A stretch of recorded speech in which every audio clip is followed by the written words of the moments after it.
కలిసొచ్చే కాలం వస్తే నడిచొచ్చే కొడుకు పుడతారంటారు. ప్రస్తుతం చంద్రబాబు గారికి కలిసొచ్చే కాలం.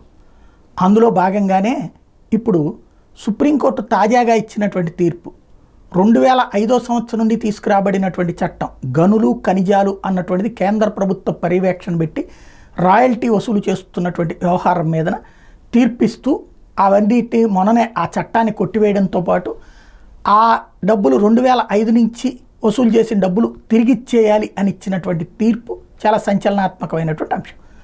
దాని కింద ఇప్పుడు 100 కోట్ల రూపాయలు రాష్ట్ర ప్రభుత్వానికి డబ్బులు వస్తాయి. అంటే ఇది అయాచిత వరం అని చెప్పాలి. కోర్టు ఇచ్చినటువంటి తీర్పు నెంబర్ 1. రెండవది, ఇప్పటిదాకా గనుల మీదన మనం ఇష్టం వచ్చినట్టు దోచుకోవడానికి అవకాశం కుదరట్లేదు. కేంద్ర ప్రభుత్వ పర్యవేక్షణ ఉంటుంది.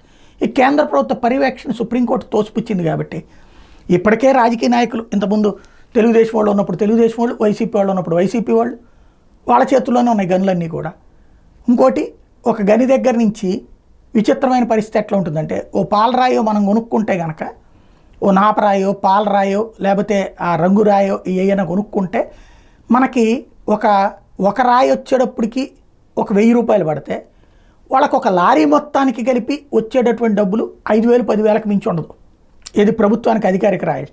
మిగతాదంతా ఆ కాంట్రాక్టర్లు లేదా రాజకీయ పరమైనటువంటి తిండే ఉంటుంది. ఇప్పుడు అట్లాంటిది సొంత వాళ్ళకి ఇచ్చుకోవడానికి అవకాశం ఏర్పడుతుంది. బాబు గారు కనుక దీన్ని మిస్యూజ్ కానియకుండా చేయదలుచుకుంటే, ఎట్లయితే టోటల్గా అంటే వీళ్ళందరినీ ఒక తాటికి తెచ్చి ఈ మొత్తాన్ని గనక ఒక ఆదాయ వనరు కిందకి మార్చగలిగితే అమరావతికి ఏడాదికి 25,000 కోట్లు సంపాదించవచ్చు. ఎందుకు అంటే ప్రతి గని మీదన వాళ్ళు ప్రభుత్వానికి ₹1 కోటి ఇచ్చారంటే కనీసం 10 కోట్లు వాళ్ళకి మిగులుతుంది.